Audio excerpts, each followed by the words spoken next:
Friends, मैं अर्चना आपकी host अपने चैनल खुद से रूबरू में आप सबका स्वागत करती हूँ। फ्रेंड्स, अगर आपने मेरा चैनल सब्सक्राइब नहीं किया है तो उसे सब्सक्राइब कर लीजिए और बेल आइकन की बटन को भी प्रेस कर लीजिए ताकि मेरी आने वाली स्टोरी आप तक सबसे पहले पहुँचे। अगर आपके पास भी कोई स्टोरी है तो आप मेरी इंस्टाग्राम आईडी पे भेजिए, मैं उसे जरूर ऑन एयर करूँगी। तो चलिए चलते हैं आज की स्टोरी की तरफ। कटे हाथों का रहस्य पार्ट 2। अधूरा काम। विकास को आलोक की बातें बेहद ही विचित्र लग रही थी। देखो विकास, जिस तरह इंसान में अच्छाई बुराई नेकी बदी की भावना होती है, वैसे ही प्रेत योनि में जी रही आत्माएं भी अच्छी बुरी होती हैं। यदि वह आत्मा बुरे स्वभाव की होती तो निसंदेह एक्सीडेंट के साथ ही तुम्हारी मौत हो जाती, मगर इस तरह उस आत्मा ने तुम्हें अपनी मौजूदगी का एहसास दिलाया है और अपने दर्द का एहसास कराना चाहा है। तुम तो बहुत ही रहस्यमय और दहशतजदा बातें कर रहे हो यार। विकास के माथे पर पसीने की नन्ही नन्ही बूंदें उभर आई। इसमें डरने की कोई बात नहीं है। जैसे तुम इंसानों के साथ व्यवहार करते हो वैसे ही उसके साथ भी करो। खैर, तुम यहीं बैठो, मैं 5 मिनट में आता हूँ। आलोक उसी कमरे के एक दूसरे दरवाजे के पीछे चला गया। करीब 10 मिनट बाद जब वह लौटा तो उसकी हालत ऐसी थी जैसे वह सोकर उठा हो। उसे देखते ही विकास नाराजगी भरे स्वर में बोला, यार, मैं यहाँ तुमसे मिलने आया हूँ और तुम 10 मिनट से सो रहे हो। भला ये आराम करने का कौन सा समय है? मैं सो नहीं रहा था विकास, वह थके स्वर में बोला, बल्कि उस रूह से मुलाकात कर रहा था जो तुम्हें उस वीराने में मिली थी। क्या? विकास चकित दृष्टि से आलोक को देखता हुआ बोला, तुम मुझसे मिलकर आ रहे हो? हाँ, उस कमरे में। कहता हुआ विकास उठ खड़ा हुआ। बैठ जाओ विकास, अब वह वहाँ नहीं है, जा चुकी है। ओह, विकास खासा बेचैन नजर आ रहा था। उसकी समझ में नहीं आ रहा था कि वह आलोक से क्या पूछे। तभी आलोक ने उससे पूछा, विकास, सच बताओ, क्या तुम्हें किसी की तलाश है? यार आलोक, तुम अभी क्या बात कर रहे थे और अब क्या किस्सा पूछ रहे हो? मेरी बातों का जवाब दो। नहीं, विकास ने कहा। सच में? अचानक विकास को कुछ याद आया। उसने अपने पर्स से एक पासपोर्ट साइज फोटो निकाली और सेंटर टेबल पर रख दी। आलोक ने उस तस्वीर को देखा, गहरी सांस ली और उसे वापस टेबल पर रख दिया और पूछा, यह किसकी तस्वीर है जिसे मैं खोज रहा हूँ? कौन है ये? मेरा एक मित्र है, कैप्टन सुखविंदर कौर। ये लड़की उसी की बहन है। पिछले 1 साल से मेरा मित्र परेशान है क्योंकि उसकी बहन ने ना तो उसे इस बीच कोई पत्र लिखा है और ना ही फोन किया है। इस लड़की का नाम मंजीत कौर है। सुखविंदर का कहना है इसका मोबाइल भी बंद है। कहाँ रहती थी मंजीत कौर? यहीं पूना में। एकाएक विकास ने पूछा, तुम थी क्यों कह रहे हो? क्योंकि वह अब इस दुनिया में नहीं है, वह मर चुकी है। आलोक ने धमाका किया। क्या? विकास बुरी तरह चौंका। हाँ विकास, इस लड़की की हत्या कर दी गई है। मैं तुम्हें एक बात और बता देना चाहता हूँ, वह यह कि जिस लड़की के हाथों को देखकर तुम्हारा एक्सीडेंट हुआ, जिसने तुम्हें तुम्हारे घर तक पहुँचाया और जो तुम्हें कल रात अपने बंगले के लॉन में नजर आई, वह मंजीत कौर ही थी। विकास किसी स्टेच्यू की भांति बैठा आपलक आलोक को देख रहा था और आलोक सामने बैठा आश्चर्यचकित बातें कर रहा था। विकास, मंजीत कौर तुम्हें कुछ बताना चाहती है। उसे तुम्हारी मदद की जरूरत है। उसने इस काम के लिए तुम्हें ही चुना है क्योंकि तुम उसके भाई के हमदर्द दोस्त हो। मुझे क्या करना होगा? विकास ने पूछा। विकास, आत्माओं को भी अपने दायरे में रहना होता है। उसी दायरे में रहकर वह जो तुम्हें बताए, तुम्हें उसकी बात को समझना होगा। शायद वह तुम्हें कहीं ले जाना चाहती हो, कुछ दिखाना चाहती हो। तुम उससे डरना मत। मेरा एक्सीडेंट करके उसने मुझे क्या बताना चाहा है? विकास ने पूछा।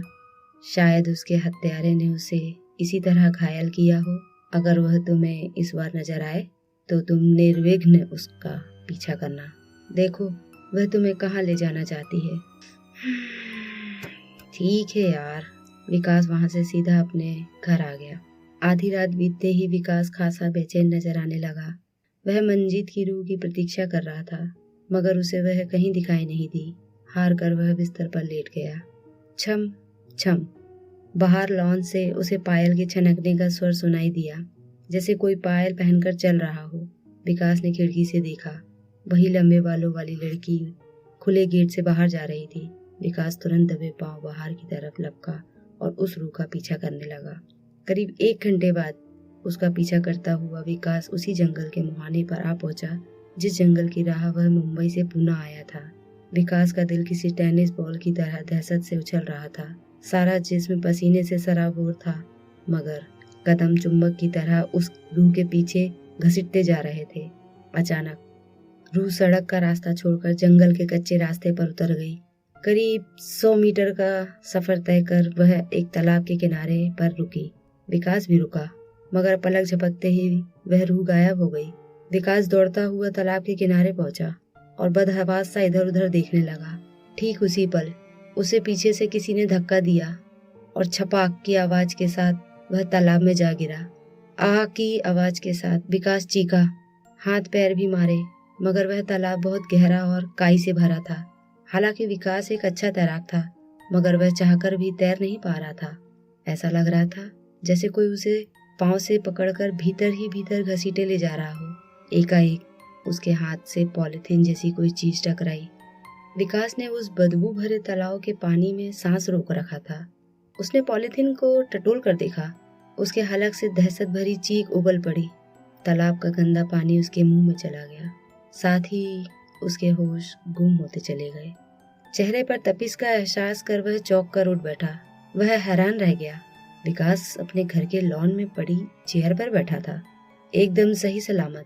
कीचड़ या गंदे पानी के छींटे तक उसके कपड़ों पर नहीं थे।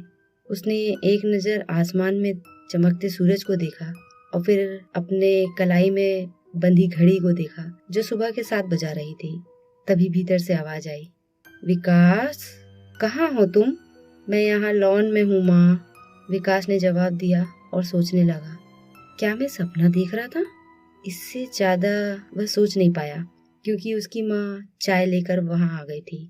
अरे यहाँ तो तेज धूप पड़ रही है, तबीयत तो ठीक है तुम्हारी? हाँ माँ, मैं बिल्कुल ठीक हूँ।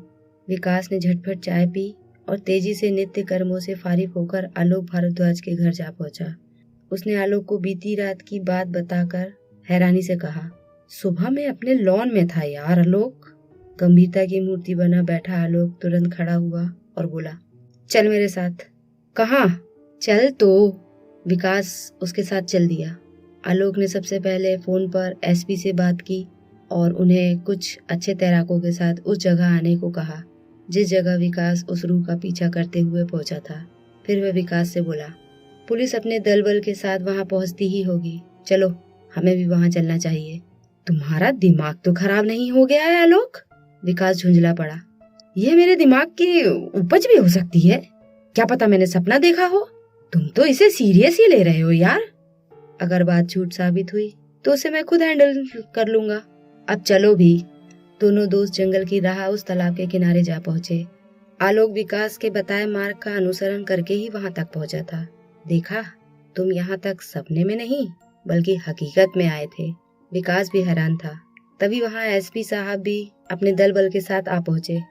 औपचारिकता पूरी कर आलोक ने कहा, सर प्लीज आप अपने तैराकों को इस तालाब का निरीक्षण करने का ऑर्डर दीजिए। यहाँ किसी लड़की की लाश है। क्या? एसपी चौंका। आपको कैसे मालूम? वो सब मैं आपको बाद में बता दूंगा, मेरा विश्वास कीजिए। आप पर विश्वास का तो प्रश्न ही पैदा नहीं होता आलोक बाबू। पिछले केस में आपकी योग्यता हमने देखी है। एसपी माथुर ने अपने तैराकों को तालाब का कोना कोना खंगालने का आदेश दे दिया। अपने ऑफिसर का आदेश मिलते ही तैराक तालाब में जा घुसे। कुछ देर बाद एक तैराक ने बाहर खड़े अपने साथी से रस्सी मांगी। रस्सी का एक सिरा पकड़कर वह तेजी से पुनः तालाब में जा घुसा। करीब आधे घंटे बाद सभी तैराक तालाब से बाहर आ चुके थे और रस्सी को पूरी जान लगाकर खींच रहे थे। जैसे जैसे रस्सी पानी से बाहर निकल रही थी, सभी की नाकों पर रुमाल आ टिके। भयंकर दुर्गंध ने सभी का जी खराब कर दिया था। फिर रस्सी के सहारे जो चीज खींचकर बाहर आई, उसे देखकर सभी के रोंगटे खड़े हो गए। रस्सी के साथ एक के बाद एक पॉलीथीन बैग बंधे थे। एक में 2 हाथ थे, कोहनी तक कटे हुए, एक में सिर, 2 में 2 टांगे। शरीर के ये सभी अंग गल चुके थे। पॉलीथीन में रेंगते कीड़े साफ दिखाई दे रहे थे। उफ, कितना विभत्स से नजारा था। लाश का पंचनामा भरकर फॉरेंसिक लेबोरेटरी में भेज दिया गया। लेबोरेटरी में सुपरपोज हुआ लाश का चेहरा बिल्कुल वही था जो सुखविंदर ने अपनी बहन का फोटो दिया था। एसपी को जब आलोक भारद्वाज ने हकीकत बताई तो वह हैरान रह गया। तत्पश्चात उन्होंने बताया, लाश के हाथ से एक लॉकेट बरामद हुआ है।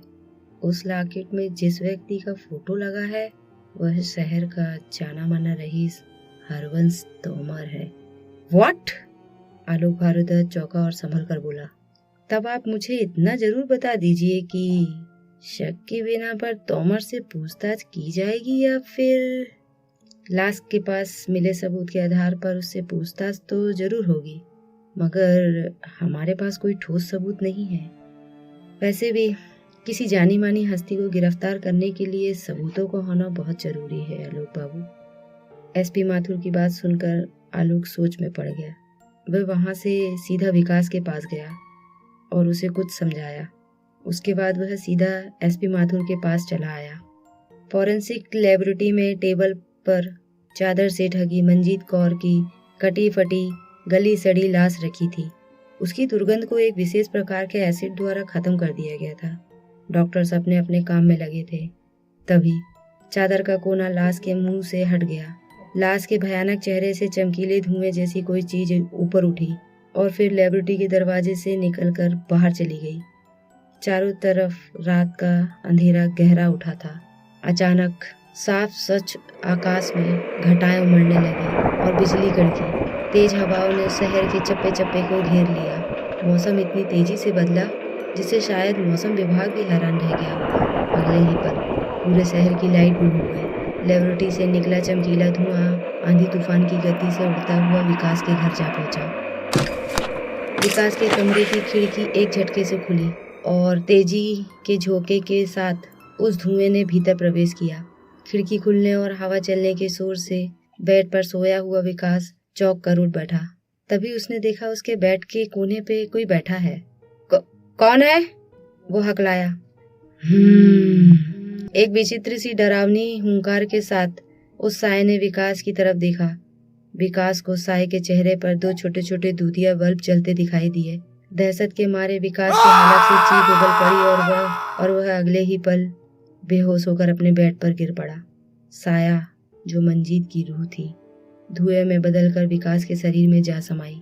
अगले ही क्षण विकास सम्मोहित सा उठा और किसी मुर्दे की तरह चलता हुआ अपने कमरे से बाहर आया। फिर कार ड्राइव कर खुले मेन गेट से बाहर निकलता चला गया। संयोग से उस समय उसकी माँ राधिका देवी किसी कार्य से पास के शहर में गई थी। उन्हें अगले दिन लौटना था। यदि वह विकास की उस समय आंखें देख लेती तो निसंदेह हार्ट अटैक से अपने प्राण गंवा देती। विकास की आंखें एकदम सफेद हो चुकी थी, जिनमें से रह रहकर एक चमक सी निकल रही थी।